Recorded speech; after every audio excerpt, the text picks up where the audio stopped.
I think the need for this subject comes up because very often we as human beings have a tendency to get too much tied to the external forms and names of an institution and forget the inner reality. So when this happens, then over a period of time, everything has a tendency to become a religion, a cult, and lose the spirit that gave birth to it. And Sri Aurobindo cautions us about this abundantly in the human cycle and other places. The mother has spoken about it. One can literally make even a religion out of no religion. So this human mind, it's not, that's how we are. We like to hold on to something very external.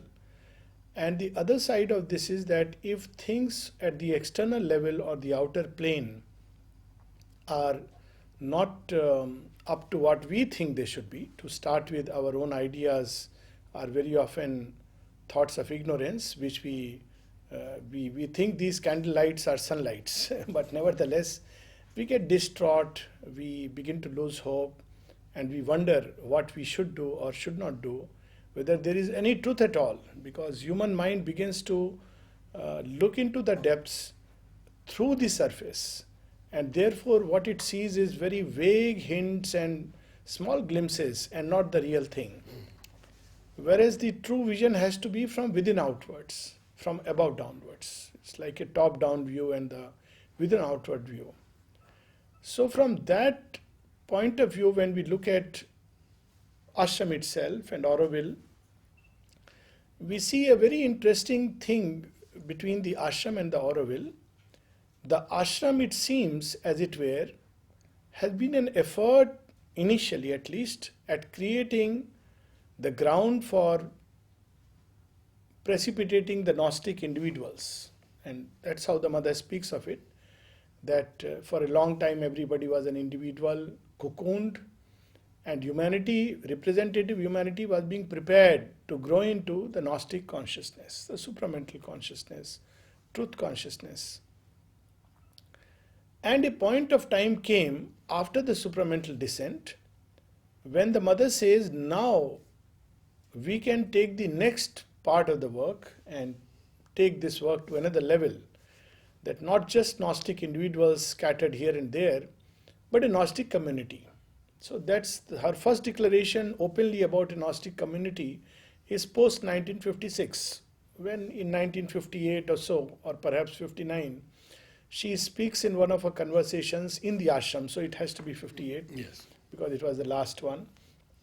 She says that there has to be, now the need is being felt for truly a communal life, not the communal life which where people experience, where they are all living within the same community, but are more or less isolated individuals. But a true communal life where the mother says each one carries within him the consciousness of the all, and thereby each one is not just connected with all superficially, but in the very depths. He holds all together. So it's a very unique, it's no more just that an individual is a representative of his type. That is one kind of extension of the collective consciousness, individual into the collective. But there is another extension, as it were, wherein each individual carries within himself all and embraces all. And therefore, though he is an individual and his individuality is very much there, but there is simultaneously within him also a kind of connection with the all which is much deeper, at a much deeper level. And there, for the first time, she declares that now that is the need for our collective meditations in the playground. So that's how she started. That now the meditations, collective meditation in the playground, where she says, I am mixing everybody's consciousness so that everyone can come together and rise together. So it was a very unique experiment. Its flip side was that individuals began to feel as if some of them who had really done genuine, sincere sadhana, that suddenly as if the general consciousness has come down. But in fact, the general consciousness was going up. But the individual consciousness felt a kind of letdown because they were sharing now. It's no more their own. Whatever they gain, everybody shares. And this was true at an outer level, but it became a inner truth, because actually it starts from an inner truth. And that's where we need to touch upon that what we call as Auroville is an inner reality. It is independent of all external creation. Just as we can also say that human unity is an inner reality, whether we like it or not, whatever way, whatever differences which have come up through evolutionary process, and that is very important because nature loves to create diversity in oneness. But deep inside, there is oneness. If we can pass through the barriers, then we will see that all of us, for instance, have a common origin. All of us have common aspirations. That's how the life divine starts.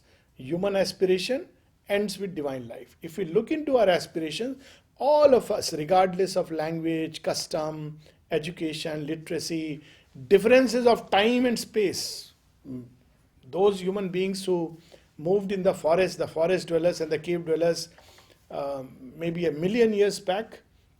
Of course, modern science is probably a little more conservative, 50,000 years back. Or the modern dwellers in the city caves, where we have houses which are like caves. The basic aspiration is the same: freedom, light, truth, bliss, love, the sense of a secret immortality. So this truth dwells within every human heart, and everyone aspires for the same truth. At the same time, the sense of human unity has been there. We have a common origin, we have a common parentage, so to say. Even at the most biological level, we have a common parentage, all of us, regardless of being scattered in Africa, America, or Asia. We have sprung out of the same animal consciousness, and all of us carry that little animal dragging at our feet as an evolutionary drag. At the same time, as spiritual experience affirms, all of us carry within us something which has descended from the heavens, as it were, the little seed of the divine within us, and none is bereft of that. The mother in one of her prayers says, it is because of this presence within every human being that it is possible even for the most cruelty is the farthest from the divine, to feel pity and have sympathy. Even the cruelest of human beings has a moment where he expresses, the famous story about Hitler, which is well known, that how much he was attached to perhaps his cat, and of course he loved someone and loved with such a passion and so much. So every human being has a little window. Now this window obviously is totally covered up and messed up because of outer nature. But there is a little glimpse of that rudimentary, as Yovinda said in some people, that's essence, divine essence, which is at the core. There was a story of the Buddha. Yes. And the man who was so evil. Yes, Angulimal, who was chopping. There's so many stories like that in Indian thought. One of them is the story of Angulimal, who was cutting, people, and then their finger he would wear a garland, boasting about it. I mean, much worse than perhaps the ISIS people. And yet when he comes face to face with Buddha, he undergoes a conversion. And Buddha renames it as Anand. Look at the, the man who is a killer, a butcher. Cruelty, takes joy in cruelty. Yet he can bring within himself the delight of existence and harbor it. So the beauty of this creation is, and what gives it hope, is not the outer world and the appearance as we see it. The hope comes because hidden within it is the divine consciousness. And in the divine consciousness, all are one. Mother at one place says, the world is an objectivization of the Supreme. Now, so when he objectivizes, many space-time continuums are created, and those worlds which are closest to the original divine vibration, they always remember the sense of oneness, beautifully described in Savitri in House of the Spirit and the New Creation. It's Auroville, but the inner Auroville, the true Auroville. Yes. And as it comes further and further away, the energies multiply and they begin to clash with each other, and they begin to precipitate into a chaotic struggle. Just as if we go further up and up, the atmosphere becomes subtler and rarer. It is above the storms. It's a very, very thin layer of atmosphere where everything is flowing very smoothly. That is the basis of our much of our internet connectivity. But as we come lower down, we have these storms because the same atmosphere, as it comes down, there is a play, it begins to interact, crisscross, and then right at the earth, it precipitates into a chaotic thing. So whenever we look at the outer appearances, and we very often work only on the outer at the outward level, it leads to chaos. That's where the story of the Tower of Babel comes handy. That when we focus too much on the points of differences, the language, the customs, etc., etc., there is chaos and confusion. But if we remember that there is an inner truth and all nature, outer nature, is trying to express it, and through various periods of time, in various ways, this truth has tried to manifest itself. Now, even if the world were destroyed, even if outwardly the form and name of a particular type is destroyed, a particular effort is destroyed, the inner truth is never destroyed. Now, that's the saving grace for humanity. Just as for an individual, the inner soul is not destroyed and it comes back, so also for a collective experiment, the soul is never destroyed of that particular experiment. It will take new form and new shape in times to come. Now, here we see something very interesting coming in. To start with, this inner truth is not only not destroyed, with each bouncing back, it grows and evolves. It has learned from the experience and the experiment. So I look at it like this, that just as an individual who does yoga or sadhana or an effort at self-exceeding, to put it very simply and perhaps more accurately, when he comes back again, even though he has to start apparently afresh, yet the memory of his past experience resides within him. And it will now work out the same process much faster and in a much more surer way. Now, Sri Aurobindo speaks even about the collective experiment of humanity. In synthesis, he says that the way that science is progressing and the human mind is moving at an accelerated pace, some wonder why this is happening. But there is another reason to it, that we carry within us the memory of a previous bygone era which had collapsed into a pralaya. And that's why, because the memory is there, it is rapidly being rediscovered. So it's not a discovery, it's a rediscovery. Many of the modern inventions are a rediscovery. They were already there, and we have that in the movie Planet of the Apes, which kind of presages it, that we have had such developments and we destroyed ourselves. So at one level we are hopefully wiser. It's bound to be that whenever we are engaging in a new collective experiment of this kind, what today we call as Auroville, we have done this earlier. In Gnostic communities? Gnostic communities, in the Sun Temple by Queen Hatshepsut, in many places, maybe in the Mayan civilization, we don't know, not everything is documented, but such efforts have been there. And humanity is definitely grown wiser because the collective soul has grown. Now, another reason why we can believe that humanity has grown wiser is because this is the time when, for the first time, this experiment is being conducted directly under the supervision of the supernature. Normally, nature picks up the seed of an idea of truth, what Sri Aurobindo calls as the real idea, which is in the supermind. It picks up and it tries to replicate it. It's like an artist who is trying to replicate. We just saw some beautiful pictures. Now, there are beautiful pictures, replications of, what Sri Aurobindo and the mother looked like. And there are some very crude pictures, but they are all attempts to replicate an inner reality. Sri Aurobindo and the mother are an inner reality, and even their very body was not able to, and the mother speaks about it, that this body is a limitation. And yet, to an extent, the whole effort was that even physical matter is able to bring out that inner reality of the mother and Sri Aurobindo. This is what they tried, and I'm sure they succeeded in their own way. Whether we have eyes or we develop it over a period of time, that's a different question. So same way, every effort of humanity or nature has been to pick up a seed idea of a collective unity and manifest it. Now, there are some crude ways to manifest it. For instance, religious groupings. That's also a way to manifest human unity. But unfortunately, where the problem comes, my religion and me alone. So, individual ego becomes a collective ego. And the ego, individual and collective, becomes a big barrier to this manifestation. Just as the individual ego becomes a barrier to manifest the soul impulsion, because the ego always has preferences, wants things this way, that way, and therefore comes in the way of a direct and pure soul manifestation. There's a very nice little story which, I was watching the other day.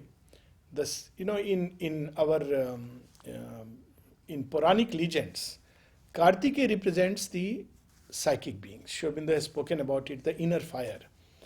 And once he has to fight a battle where his own maternal uncle is poised on the other side, and he fights with a total detachment, just as his kartavyam karma, and he kills him. But after that, when he hears his own grandmother weep and feel sorry and miserable, he is also filled with anguish. And he goes to Shiva and say, when I did the deed, it was so beautiful. I had no such thoughts. But what happens later? Why am I filled with this sense of remorse? So Shiva says something very beautiful. He says, when you did the deed, you were detached. But you could not detach yourself from the consequences that followed. It's something very amazing that it is not enough to remain detached during the deed, but we have to be detached from the consequences that are going to follow. There are a lot of people who come in a state of inner detachment and genuine aspirations towards the divine. But it has repercussions. It has repercussions on family, it has repercussions on surroundings, the society, and they're not able to take those repercussions. So this is a very complex movement that inner truth tries to manifest, but the ego comes in the way. Now, why we are not able to detach? Because the ego prefers certain things. Oh, by my actions, some people should be happy, nobody should be sad, etc., etc. So, same thing happens with a collective realization that the big barrier that comes in the way is not just the individual ego, but the collective ego. The ego of belonging to a certain race, to a certain country, to a certain nationality, to a certain way of looking at life, to a certain way of thought. And if you really look at it, some of the first fight that took place within Auroville was basically this at its root, it was this, that people couldn't understand each other's way of living, each other's way of thinking. And they fought because each one thought his way is right and things should be in a certain way. And the other person thought, no, my way is right. Each one understood freedom in their own way, just like the Tower of Babel. And therefore they would come to Mother, and when we look at Mother's answer, they are very, very beautiful.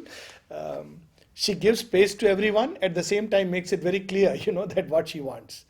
So all of these things we will cover yes, in the coming months. You must have from Mother's writings. Yes, you must have, I'm sure, experienced these things firsthand. But if you really look at the core of that struggle, the fight, one of the main chief causes was that the groups which came, they didn't understand each other. They were so different, so diverse, and people lost hope.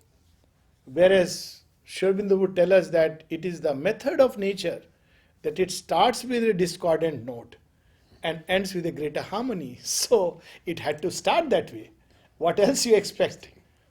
And I feel because of that great event which took place in 1968, the effort of the inner truth of Auroville, it started manifesting upon earth. And what we call today as acculturation or transcultural movement, so-called globalization, which has whatever the flip downside, but also its other side, I think is a result of Auroville. We may not see it directly in Auroville. Again, very often people wonder, because world over people see progress. For instance, in coming together of communities, and they wonder why things are not so good where the experiment is going on, whether it be ashram or Auroville, anywhere. So I have a different take on this. Now the take is like this, that in a tree, where do you actually see the beauty? You see it in the fruits and the flowers. They're the culmination point. But that beauty and that taste in the fruit and the flower is the result of the roots which have gone deep inside the earth. Do not analyze the lotus. Do not analyze the lotus. And these roots are constantly busy sucking the sap, and even from the waste they are busy taking out that which is life-giving. So Auroville and ashram are roots. Because they are roots, the waste has to be fed there. They have to take, it's the task. Everybody who joins the Sri Aurobindo ashram or joins Auroville, I feel should be very conscious that it's not a place where you showcase products, fruits and flowers. That's for the world. But here is the place where the waste of human nature, the darkness, the dingy soil, there the roots have to work. Hold on to the earth while aspiring to the sky. The crucible of a new humanity. Crucible of humanity. And so if you look for results here, you may not find it immediately. Because this is where the roots are. If you go into the roots and say, where are the fruits and the flowers, you don't find it. And yet the vibration is worldwide. It is transmitted. Universal. Yes. So there is an Auroville which is deep within creation. The true Auroville. Yes. We have no name for it. Sri Aurobindo calls it the house of the spirit. Yeah. He calls it the new creation. And the new creation. Yes. And there are efforts of manifesting this. Now for the sake of convenience we use the word Auroville, of manifesting this inner reality of oneness, not just human oneness but oneness with creation. And this effort has taken various forms, and it is spread through centuries and millenniums of human effort. Yes. And finally, because this effort was through lower nature, therefore it was destined, it was clumsy to start with, and it was foredoomed to failure after a point of time. It did its good in its own time. Even a religion which today is, the cause of so much global destruction, like Islam, in its origin, brotherhood of mankind, and look at what happens over a period of time. But its origin, it was very nice that, human beings are one and let's create brotherhood. What beautiful impulse. Yet these were imperfect efforts done by, yogis who saw some glimpse, but they didn't have the ultimate truth in their hand. When I was very young, I read a lot of Rudolf Steiner. Yes. And near my home was threefold farms where they were actually practicing the biodynamic research. And it was extraordinary. I know that Mother didn't say the best things about him. Yes. But this work had repercussions all over the world. Absolutely. And even the Mother didn't say that was in a certain context. And we have to take it in this way, that when the divine uses certain terms, whether it be gods, titans, asuras, he is using these terms in a certain way, and they get totally distorted in our own consciousness. So if I don't like somebody or his ways, he's an asura. So, or if I find somebody very goody-goody, good-mannered, very good in speech, we say he's a god. Now, this is our distortion. But actually in the original sense, when Sri Aurobindo was asked, and he said in the supramental state, the suras and the asuras are not opponents of each other. They represent the two sides of the one reality, and this is there even in Savitri.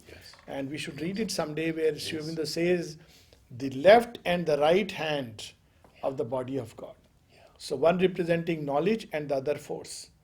But it is later on in the Puranas that we see suras as representing the bright and asuras, opposites. But in the supramental state, they are not opposites, but complementary modes of the one. And they are both necessary for the manifestation. Now, each one of these, when it comes into the lower manifestation, obviously receives the reality and tries to project it crudely. I think there's been so many efforts, but they are all ignorant efforts. And here the beauty and the saving grace and the uniqueness of the effort of Auroville, because very often people ask, so what? Many efforts have been done. Even Sikhism, there is an effort. So one more effort and foredoomed to failure. But what we miss out upon is that while all these efforts have been won by while human beings still dwelt in the lower nature, and it was done by yogis who had a glimpse but not yet the full reality. And that's why in the Vedic communities they had kept out, they were also secret communities. Ashramas were one of the first efforts at communal living, but they couldn't include all. And that was a great defect with which the ashramas suffered. Not only they couldn't include all, it was open only for some elite group of humanity. Especially initiates. Initiates. And who were the initiates? The Brahmins and the Kshatriyas. The Vaishyas and others had no entry because, of course, the logic was that they are not yet ready for this initiation and there would be chaos. And there are so many, unless you are ready and you get into a greater reality, there is chaos. There is another interesting story about it. And yesterday only I was recalling this story in the sports ground. Such a beautiful atmosphere, and everybody was rejoicing that look what mother has created, and no doubt about it. And then this story came to my mind that once the titans go to Shiva and say, why everyone is partial against us. So they are all partial in favor of the gods. Why can't we also live in Swarga, heaven? So Shiva says, okay, you want to live in heaven? Yes. So it's very simple. I'm going to create a special formation, and he creates a special sibling. And he says, if you offer milk, you can go straight into heaven. He says, as simple. He says, yes. Anything else we have to do? Nothing. You just chant Om Namah Shiva and that's enough.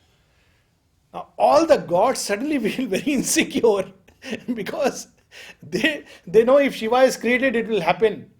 And sure enough, all these titans just do this and start walking and they are rejoicing. And the mother of the titans, Diti, comes and says, I knew that you are Ashutosh, the giver of all boons. And today I know for sure that you are the most impartial god ever. So he gives her hint that wait a sec, the final act is not yet over. And the divine is always impartial. But you don't understand his ways. So this is okay, let's see. Now as they go, two things happen. Suddenly those beings of heaven, they become very insecure. What's going to happen? And the Asura carry their own ways there and now want to possess the wealth which belongs to everybody. In heaven, everything belongs to everybody, just like Ashram and Auroville. But here, they feel, no, what if tomorrow? So they go to an extreme extent and some group of them actually ends up stealing Kamdhenu, the giver of all boons. So they say, let's keep this cow with us and we will become the most powerful. And eventually there is a downfall, the story follows and they are out. And then Shiva gives this inner truth very beautifully. Heaven and hell are within us. The true, and if this inner reality is not realized, if we try outwardly, ignorantly, it will not work out. So mere admittance to an ashram on Auroville is not enough. It's very easy to get an admittance. You live there for, I think, few months, you fill up a form, something similar happens now in the ashram. Earlier mothers had the vision and she would say yes or no. Now, there are many other factors which are bound to come. Nobody's fault because human nature is like that. But it doesn't matter at one level. You may be right next to divine. And if inwardly you have not worked upon, you will be miserable. There were people who were miserable. And even in paradise, you will begin to find faults and be unhappy and miserable. But the other part, that's why the mother insisted so much that to create this Gnostic community, which the Auroville is, it's not so much externally, it's not so much about building roads and building things outside. Well, they are there, but most important is to build the inner being, to free it from the clutches of the ego. And repeatedly she reminded, we want a race without the ego. And if this work is not done, the outer work will collapse like many previous efforts. So there have to be at least a group of people who are working upon the ego. And I am sure there are people, at least I know here in Ashram and Auroville both. It may not be visible, they may not talk about it. They are working very quietly, subtly upon their ego and desires. And they are the real roots, unseen roots. They are facing an inner battle. And there is the external manifestation. The more people work within, the more it will express outside. So this is how it works from within outward. Another difference is that for the first time we see not nature but supernature, what Sri Aurobindo termed as Adya Shakti. She steps into the forefront. And she takes charge. So mother not only took charge and simply spoke about forming a Gnostic community with some do's and don'ts. In fact, she gave utter freedom. And she gave a kind of a plan in great detail, allowing humanity to execute it. Naturally, they will have their own limitation, but to work it out through a process of time. So this is a big difference, because this time at the material level and at every level, it is the Divine Mother herself who has stepped out, and not just ignorant nature, and from behind the veil the working is going on. And the third and most important factor, and that's where we see the difference even in the Vedic efforts and today's efforts, that we have the supramental truth consciousness. Yes. And that was not available. So all these efforts were foredoomed to failure, yet they were necessary to keep the ball moving. In a relay race, who wins? At one level we may say the last man who ran, but actually everybody wins even though they stopped. So it's the whole collective effort of mankind which finds culmination in Auroville. And most importantly, and that's something very, very unique about Mother and Sri Aurobindo, and very difficult for many persons to understand, this time they have included in their great supramental boat, the Noah's Ark, every specimen of humanity. A big difference from the Vedic schools of Gnostic community, where only certain type of humanity, elite, were accepted. But here this time they have brought, and their letters of Sri Aurobindo, I think one of them written to Eleanor Montgomery. Yeah, when she was going to come, and she says, this ashram is a lab, as X puts it. This is a long letter. This is the last part of the letter. And there he says that all kinds of people had to be brought here so that the problem of humanity is variously represented. So if they were left outside in ancient communities, this was the big problem. And therefore they could never include, because the same problem would come up like Shiva. They go into heaven and they end up making it a hell. But now they could do it because the ultimate power, the ultimate truth they had with them. So they could do it. In Raman Ashram, some great yogi, I forget his name, was asked by someone that, here we have so much segregation, men, women, all these kind of things. But in Sri Aurobindo Ashram, there is no such thing. There is so much freedom. How do they manage it? What are your thoughts? So you have a very beautiful answer. He says, that's because they are divine, so they can handle it. Anywhere else it would collapse. So I think it's very important to remember, and I think it will be to the big detriment of Auroville in its formation if this central truth is forgotten, that Auroville is the mother's creation. And it is the divine who is building Divine who is building it. And I think this is a very small thing. Looks like, oh yes, we know it. Yeah. But we forget it. Yeah. The moment we believe we are building Auroville, gone. Yeah. Yeah. The moment we believe we are doing sadhana, gone. But if you remember that it is the mother, divine mother's creation, she is building Auroville. And it doesn't matter how many efforts, how many things come and go, she will build it. Because she is bound to realize. And one last thing which is very important, why have past efforts finished? Apart from these three causes which I have just listed, that the supermind was not there and it was working through nature, even though the yogi had glimpsed it, he had not yet realized fully, and the effort was through lower nature. So it became a religion or a cult or sect. Apart from these things, it's very important to understand that this time these efforts failed. One reason was that they became too rigid and they didn't have the plasticity to evolve. And that's why institutions finish. This is a big, big problem in every institution. As Shobindo crystallize, formalize, and Shobindo pointed out that when he said, building a church over the body of Christ. And it happens everywhere.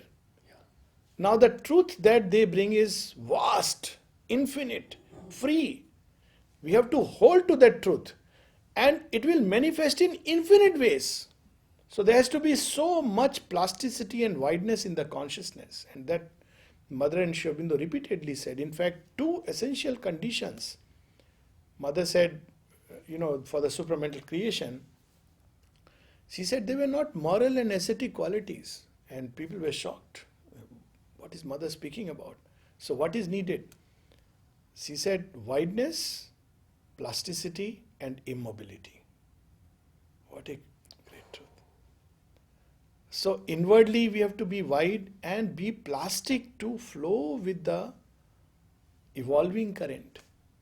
Auroville, ashram also, they are not finished product. We make a big mistake of believing they are finished product. And now we have to just live in that city, maybe keep on doing little bit tinkering, make another cottage here and this thing. They are not finished product. The day something is a finished product, that means its day is over. That's what happens. The day human beings believe that they have stopped progressing, Mother says, then death comes at the doorstep. So we say, why have you come, sir? Death says, well, you said you have finished. You said you are a finished product. So finished product is to now, it will have a little more life and then it's gone. So Auroville is a city in evolution. And that's where something very interesting comes, which Mother mentioned, that it is a place in transition. And she said something very powerful there. We would like to have a whole country. If we look at her vision, it's amazing. She has a vision of many things. And then she says, well, for that we would need a whole country, at least a small country. But since we can't have that at our disposal, we have to be content with a small plot of land. And then she says, well, it means that it is something in transition. These words pregnant with meaning at several levels. It is a start and not the end. Same thing happens with the ashram. Many people believe it's the end. It's the beginning. A small beginning, a camp of God pitched in human time. And a palace with orchards and gardens, it has to spring up.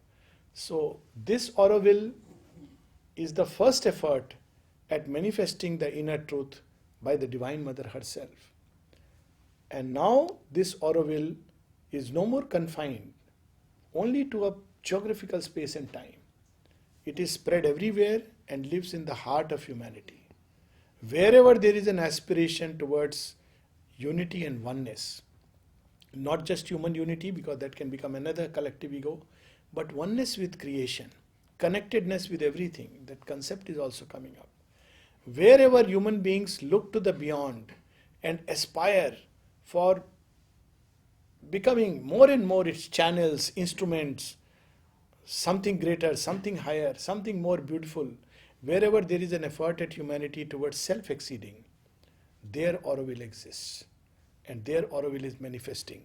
Maybe in a small family, maybe in a little bit relationship, maybe just isolated individual sitting on a mountain top, we don't know. As Shobindo says, creates French Revolution. Yeah. So there Auroville exists. And that reality is bound to grow and bound to manifest. Because the decisive turn has been taken and Auroville, the inner Auroville, is bound to manifest. But if we can evolve the structures as human consciousness evolves, the better it is. The name of the school the mother gave, just one last thing. Yeah. When mother was asked to give name for the school, she said, the last school. Yeah. And yes. I think we have opened a couple of schools after that. That's how human beings are. The last school. Fed up of all this. Do something new, something more consistent. Universal education, find a way and means, and it can be done. Yes. If humanity wants, it can be done. But we still go back to the structures, the frames. We cannot become free. We feel comfortable in those comfort zones. And I think to step out of the ego is to step out of all these comfort zones, individually and collectively, in which we entrench ourselves. And to end with what Nolita once said, that there is an inner ashram and there is an outer ashram. And there are some who are part of the inner ashram, but not necessarily in the outer ashram. And vice versa. We know Mother spoke about the supramental boat. Yes. And she said, some of them I recognize who are here. And there are some whom outwardly she does not know. But they are there. Obviously, they were there in the boat. So we may equally say that merely being a resident of Auroville or ashram is not the real thing. The real thing is to carry Auroville and ashram inside the heart. And then wherever we go, the ashram and Auroville will be there. I think these are just some thought of sharing. We are now going to read the Charter of Auroville in English, Sanskrit, and Russian. And in this series, in the future, hopefully we'll cover all of the 16 languages that were read February 28th, 1968. 28 to 1968, Auroville Charter. Auroville belongs to nobody in particular. Auroville belongs to humanity as a whole. But to live in Auroville, one must be the willing servitor of the divine consciousness. Auroville will be the place of an unending education, of constant progress, and a youth that never ages. Auroville wants to be the bridge between the past and the future, taking advantage of all discoveries from without and from within. Auroville will boldly spring toward future realizations. Auroville will be a site of material and spiritual researches for a living embodiment of an actual human unity, the Mother.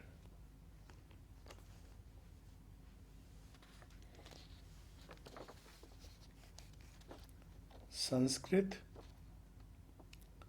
28 फरवरी 1968 ओरोविल नगर शासनम एकम न कोपि विशिष्ट ओरोविल नगरस्य स्वामी भवन्ति औरोविल नगरस्य स्वामी समग्र मानवकुलम किंतु औरोविल नगरवासार्थं देव चैतन्यस्य स्वच्छंद सेवकेन भवितव्यम। द्वितीय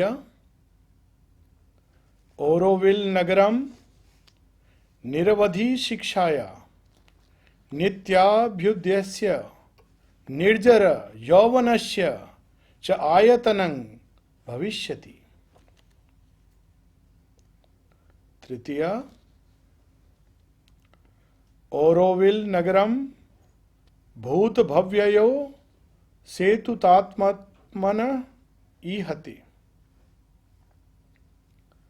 बाह्याभ्यंतर सर्वा विष्कृतीनां लाभयाहि औरोविल नगरम भव्यानुभूति हृदयस्य साहसेनोत्यति भविष्यति। चतुर्थ औरोविल नगरम प्रत्यक्षीकृत मानुष्ये कस्य सजीव मूर्ति धारणाय क्रियमाणान आदि भौतिक आध्यात्मिक सत्यान्वेषणा यत्नानां स्थलम भविष्यति। श्री माता।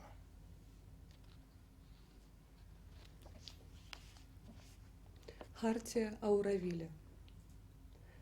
Ауровиль не принадлежит никому в частности. Ауровиль принадлежит всему человечеству в целом. Но чтобы жить в Ауровиле, нужно быть добровольным служителем божественного сознания. Ауровиль будет местом постоянного образования, непрерывного прогресса и неувядающей юности. Ауровиль желает стать мостом между прошлым и будущим. Используя все открытия, как внешние, так и внутренние, Ауровиль отважно стремится к будущим свершениям. Ауровиль будет местом исследований, материальных и духовных, направленных к живому воплощению реального человеческого единства – Мать.